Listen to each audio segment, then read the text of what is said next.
Yes, the Lord is good. And we're all blessed tonight. It is an urgent command by God that we must preach the gospel to every creature.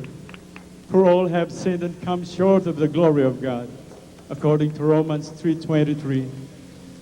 So they need to hear the gospel so that they will be saved. That's why our beloved honorable evangelist, Pastor Wilde Estrada Almeida, was moved by the power of God to bring the gospel of salvation to our beloved Muslim brothers in Holosulu. He went there with the 12 prayer warriors, with an aim also to help our government solve the problems, even if it would cost his life. There were many attempts to kill him along the way, but all did not prosper. And as they were inside the camp, praying and fasting, they shared the word of God to the foreign hostages and to the Abu Sayyaf, whose hearts were later softened and released all the hostages. It was indeed a victorious mission of our beloved pastor. Hallelujah. And we thank you, Lord, for bringing them safely to us tonight. Though he suffered hardship during the military assault, as they fled and ran together with the Abu Sayyaf through the dense desert, through the dense forest, ran through mud fields, crossed rivers, climbed high and slippery mountains, carrying with them our beloved pastor with illness, running for safety day and night without sleep and rest, without any food or even water to drink. A situation hard and impossible for them to survive and be rescued. Yet to you, Lord, nothing is impossible. They are here safe tonight, Lord. And we thank you, Lord, for our beloved pastor, your prophet, for his heroic act of faith in thy name. Thank you, Lord, for our beloved honorable assistant pastor, his beloved wife, who with all knowledge, wisdom, and courage from you, face all the hard and tricky questions of the media people. Thank you, Lord, for their beloved children, their grandchildren, and their loved ones who love him and really cared for him. Thank you, Lord, for the church and the brethren, for their supports and prayer, and for the prayers and support of our fellow Christians abroad, especially our beloved Honorable Bishop Samuel Smith and family. We thank you, Jesus, though our beloved pastor suffered illness in his mission. He did not question you, Lord. His love and faith in you never changed even a bit. He loves you so much, Lord, countless times more than his life. And we thank you, Lord, tonight, for you have shown the world a great victory and a great miracle, oh Lord. We thank you, Jesus. Hallelujah. Can we sing with us? Can we all stand and sing with us with the song once again? Tumayo po tayong lahat. For the Lord is good. Jesus, hallelujah, hallelujah. For the Lord is good, and his mercy endures forever.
masilayan siya sa kanya pong natapos na pagsagawa ng misyon sa dako ng Talipaw, Hulusulo, sa dako ng Mindanao.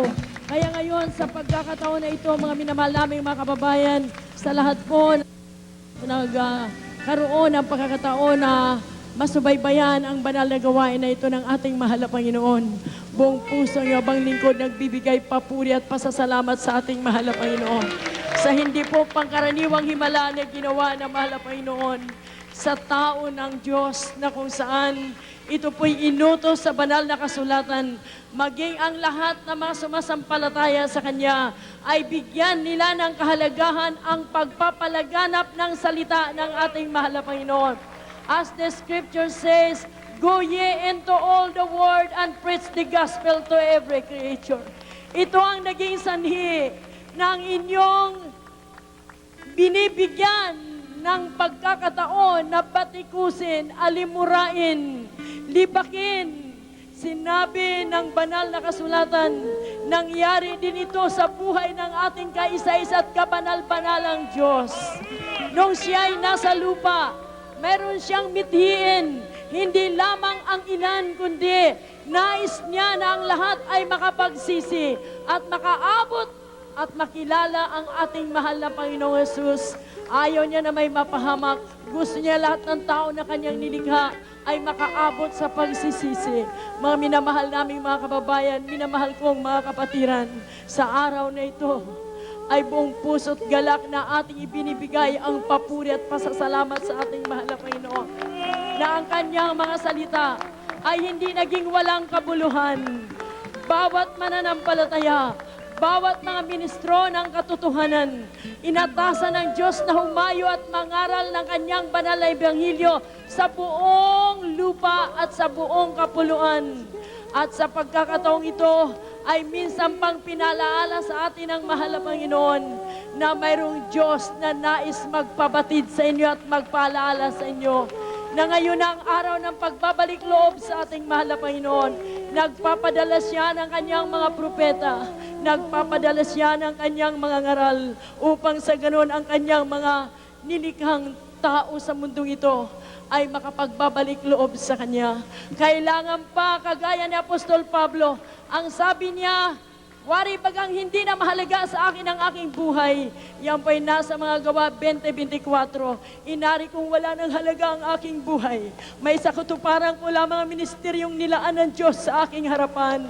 I have fought a good fight of faith. I have kept the faith. Purihin ang kanyang banal na pangalan. Nakipaglaban ako ng mabuting pakipagbaka. Naingatan ko ang aking pananampalataya. Sa kabila ng kanyang buhay, kanyang nilaan na para sa mahal na Panginoon. Kailangan pa siyang maghirap for the last 3 months, more than 3 months in Talipaw, Hulusulo, para lamang ipakilala na may Diyos na nagmamahal sa tao. Ang kanyang sadya, mga minamahal, ay hindi lamang upang dalhan ang salita ng Diyos ang ating beloved Muslim brothers, the Abu Sayyaf group. Sinabi ng Biblia, still, nandoon ang ating pagmamalasakit kapag tayo mga tao ng Diyos, hindi man natin kapananampalataya o hindi man natin kababayan. Isa sa mga dahilan bakit naroon ang ating mahal na ebanghelista sa Talipaw, Hulusulo ay upang bigyan ng pagkakataon ang mga foreign hostages na sila'y i-comfort. Bigyan sila ng pagkakataon na makarinig ng ebanghelyo ng mahal na Panginoon. Ang dahilan kung bakit nakarating doon ang ating mahal na ebanghelista sa kabila ng buhay ang nakataya at 12 prayer warriors ay upang ipabatid sa mga foreign hostages, sa ating beloved Muslim brothers na nagmamahal sa kanilang ating mahal na Panginoon. Hallelujah! Nakita po natin kung hindi man po ito napansin at nakikita ng ating buong sambayanan. Ipinakilala ko sa inyo na ang salita ng Diyos ay mabisa. Ang panalangin ay may kabuluhan. At sabi ng Biblia, hindi po kailanman nagiging sinungaling ang salita ng Diyos. Katulad ni sinabi niya kay Jeremias, mula pa sa sinapupunan na iyong ina, kilala na kita. Aking ka nang binasbasan. Hindi pa man isinilang si Propeta Jeremias, ay inanoint na siya ng mahal na Panginoon. At ang sabi ng Biblia, saan ba kita susuguin, dumuong ka. Saan man kita papuntahin, pumunta ka. Huwag kang matakot, kasama mo ako palagi. Yan po ang pangako ng ating mahal na Panginoon. Kaya ang pagparoon ng ating minamahal na Ebanghilista, 10 ng 12 prayer warriors sa dako ng Hulo-Sulo. Hindi upang lamang bigyan ng pagkakataon ating beloved Muslim brothers, the Abu Sayyaf Group, na makarinig ng salita ng Diyos. Kasama rin ating mga foreign hostages. Kundi buong sambayanan ay nais ng Diyos ipakilala ang kanyang kapangyarihan. Ngayon, hindi pangkaraniwan ang pagdiriwang na ito ng buong membro ng Jesus Miracle Crusade Ministry.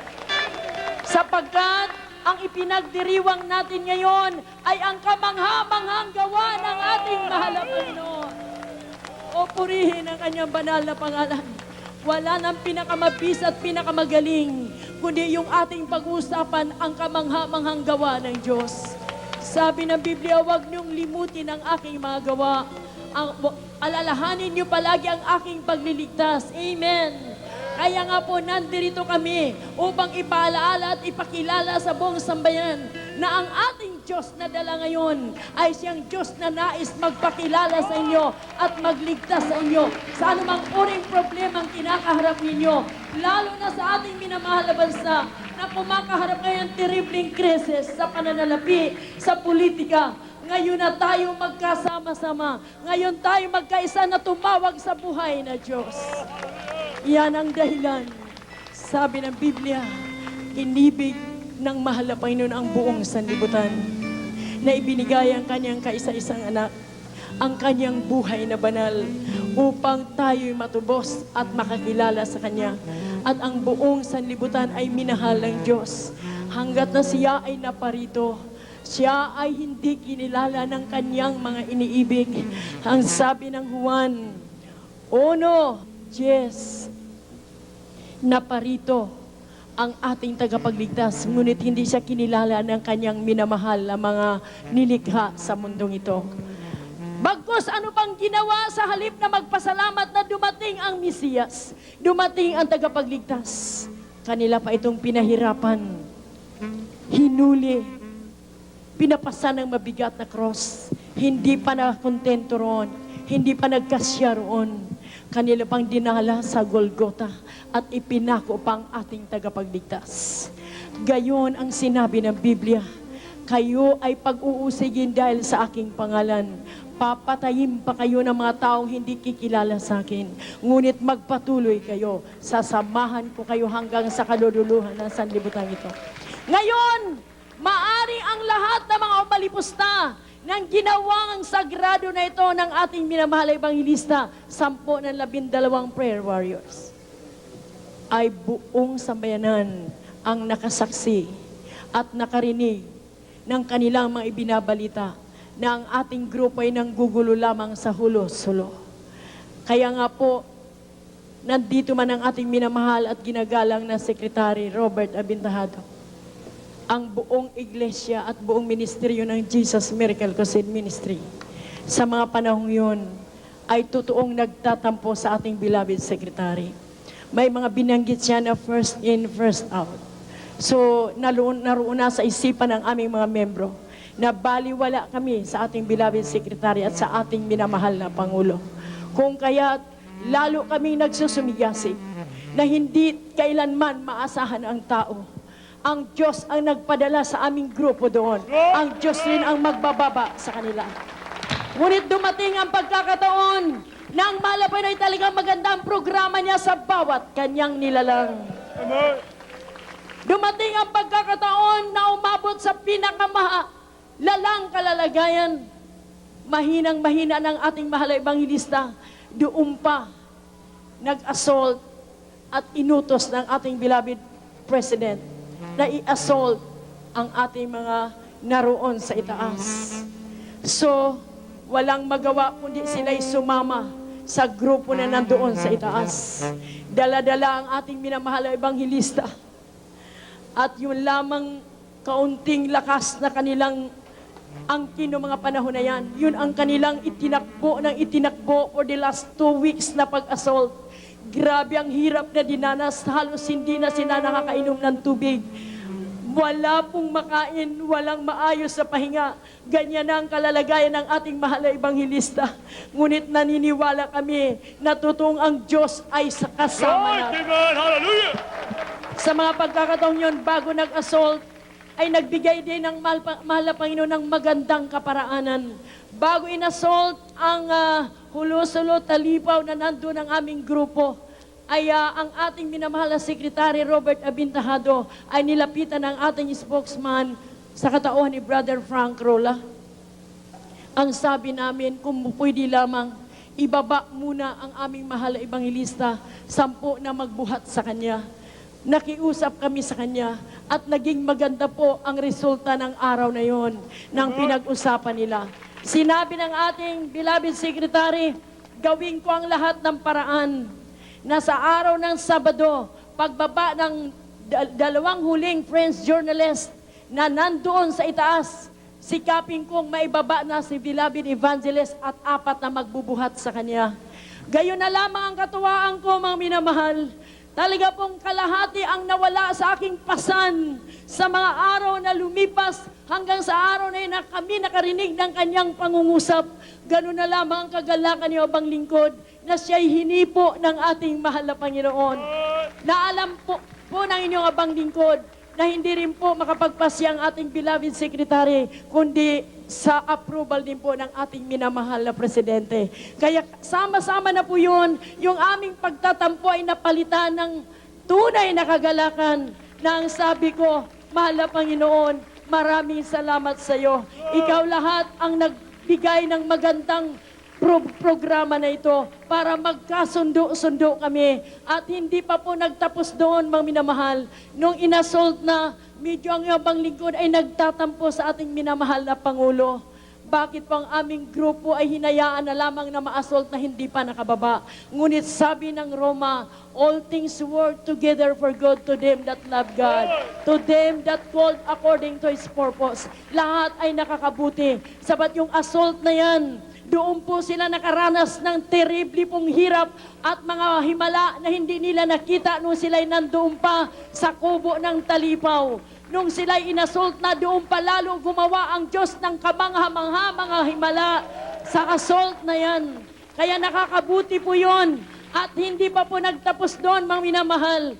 Kagulat-gulat po ang nangyayari sapagkat doon pa lamang numabalitaan namin na nakababa na from their area to Hulo ay dinala sa Zamboanga at sa panguna ng ating magiting na General Angelo Reyes, General Abaya, Colonel Tolentino, 10 ng ating mga sundalo, military na nandoon, tumulong. Sila po ay nagkaisa, tumawag pa sa akin ang ating magiting na general nang sabi niya, narinig ko ang inyong rally dyan sa Minjula at ako ay nakikiisa sa inyong pagdadalamhati sa kalagayan ng iyong mister at sikapin po namin, huwag kayo mag-alala, Mrs. Almeda, tutulungan po namin kayo. Gagawin namin ang lahat ng paraan para kayo at ang ating mahal na ebanghilista, ang inyong grupo ay makababa na walang masaktan sa kanila. Purihin ang mahal na Panginoon. Hanggat na nung kami nga po ay dumating na sa Zamboanga ang aming grupo, ang ating minamahal na ebanghilista, kagulat-gulat po ang pangyayari. Sapagkat sa pagkakataon yun, hindi namin inaasahan. Naghahanap kami ng masakyan ng aming grupo. Ngunit kami po ay sinurpresa ng ating minamahal na Pangulo. Nagpadala siya ng presidential poker plane para isundo doon sa ating grupo. Hanggang nung araw na yan, sa panguna ng ating magiting na Secretary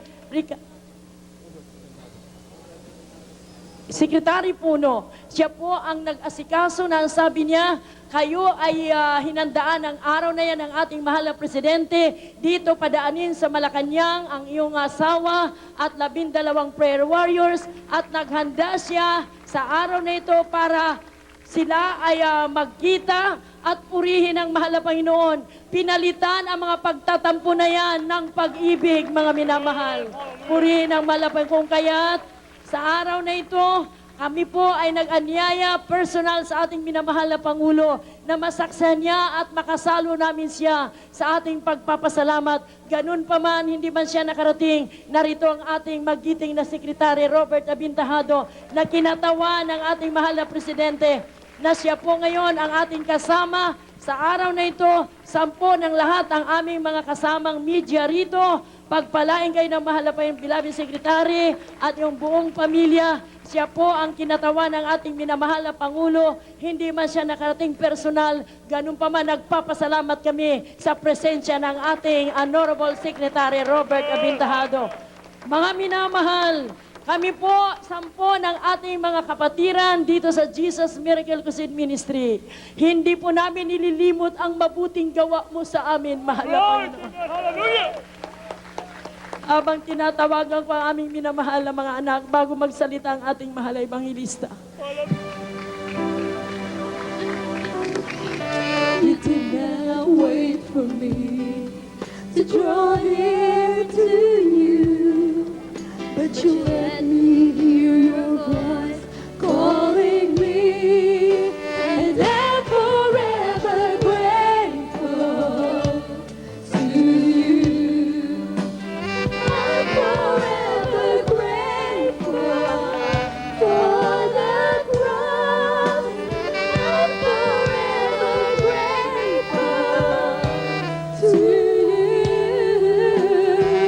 that you came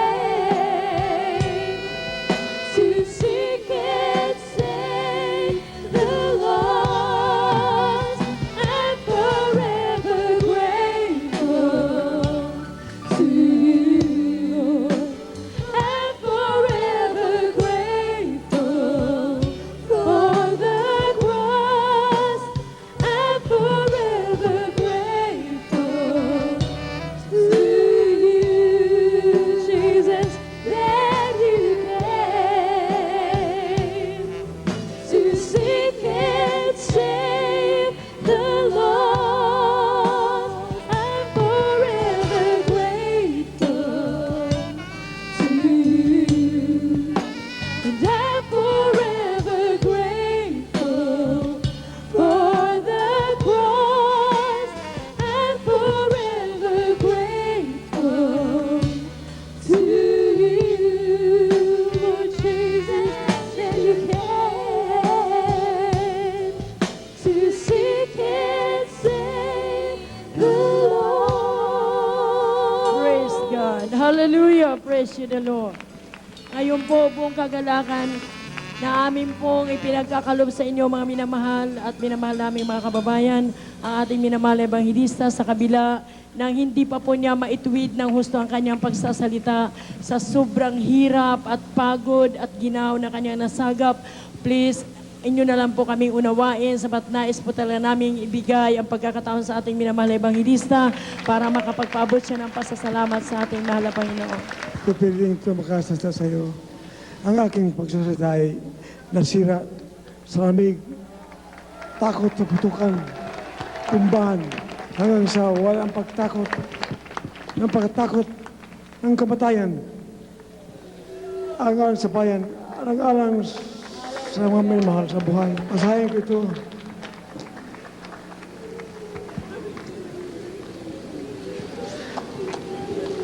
Let every soul is subject unto the poor, unto the higher power.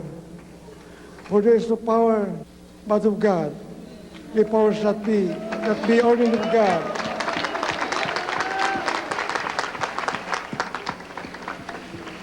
Whosoever therefore resisted the power, the ordinance of God. And they that resist shall receive to themselves damnation.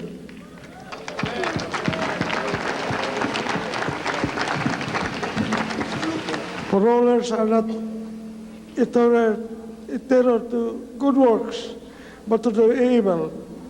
Will this thou did not be afraid of the power, though that which is good, and that thou shalt have praise to the same. For he is the mystery of God, that to do good to the evil, to do good. But thou do that which is good, which is evil, be afraid to be buried, not destroyed in vain, but for he is the mystery of God. Revenge to David, to be good wrath upon them that do it evil. Or therefore, you must do needs to be subject not only for wrath, but also for conscience sake. Mga mahal, gano'n pagkasira sa akin ng mga Abu Sayyaf.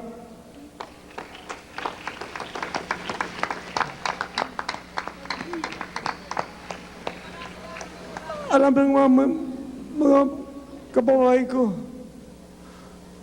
ang aking boses, aking tinig, ay ganito. Maganda aking boses, maganda aking tinig, ngunit ganito. Ang aking mental, literally, ay destroyed 70%. 30% ang natira. Pero ako'y naniwala sa sinig ginawa ng Panginoon na tayo magtatagumpay sa ngalan ni Jesus.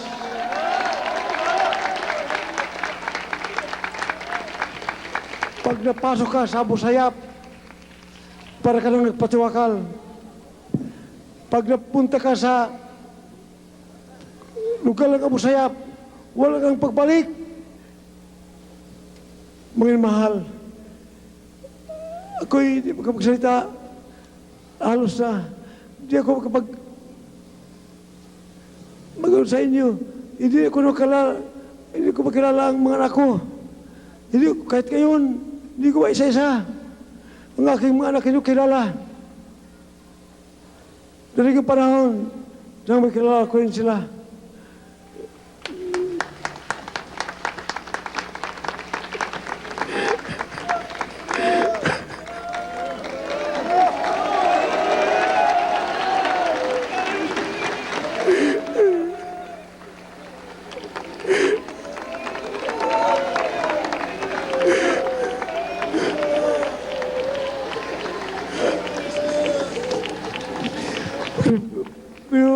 Pero si Prophet Jeremiah, tinawag ng Panginoon, isang propeta.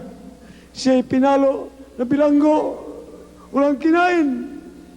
Ngunit siya nagpatuloy hanggang siya'y naligtas din. Ganun pala, yung tinang ko, yung itinawag ng Panginoon.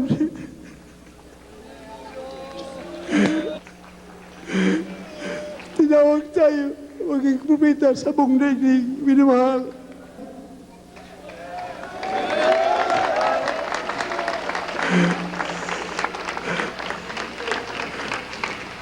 Walang ibang kilalanin na katotohanan kundi ang aming dinala.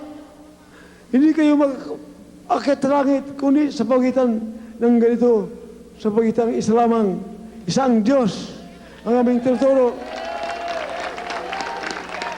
Walang ibang Diyos. Kaya sasabi na mayroong ibang paraan, wala na. Ang gusto umakit sa langit, dito, sumali sa Jesus Market Crusade Ministry.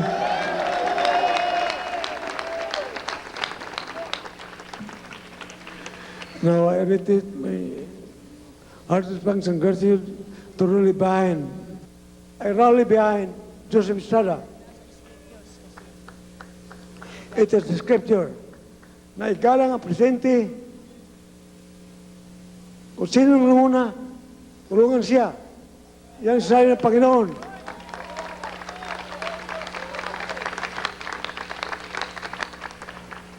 Magtataka kayo, bakit ako naging para Iraq? After the election, I spoke for Iraq. I was against Iraq. whoever is the president, we will support. Yan ang utos ng Biblia. Ang Biblia ay maliwanag. I-support ang presidente. Ang ating powers that be, the ordained of God. Ilangan siya lahat ng mga namumuno will support him. Na itaas ang mga kamay, ng will rally behind the president.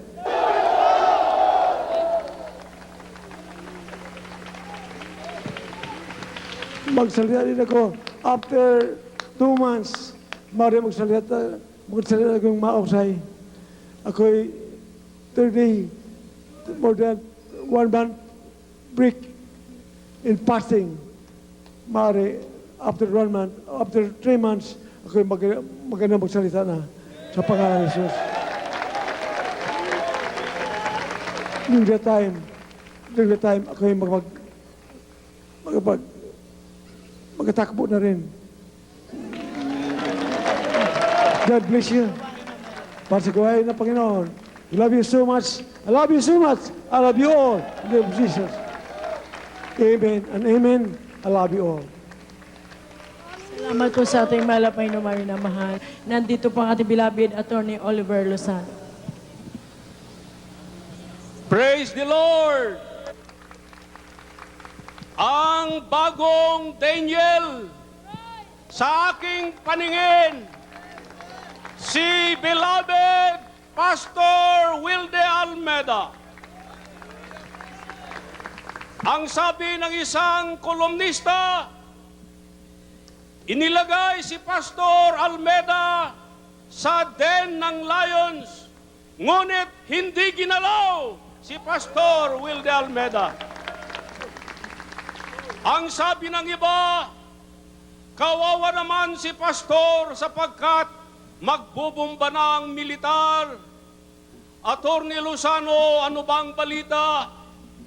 Ang sabi ko, brother, sister, huwag kang lumuha sapagkat si Pastor Almeda ay pinadala ng Panginoon sa Mindanao.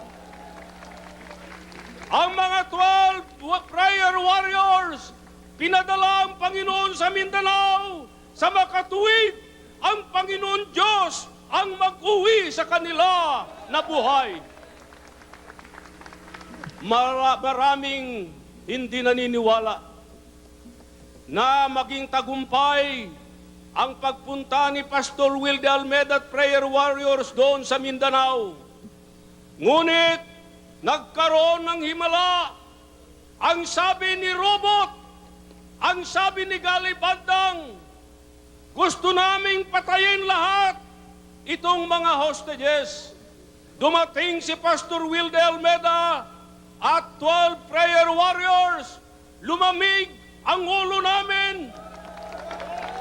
At nagdesisyon kami dahil sa dasal ni Pastor Almeda at prayer warriors, nagdesisyon kami na pakawalan namin lahat ang mga hostages.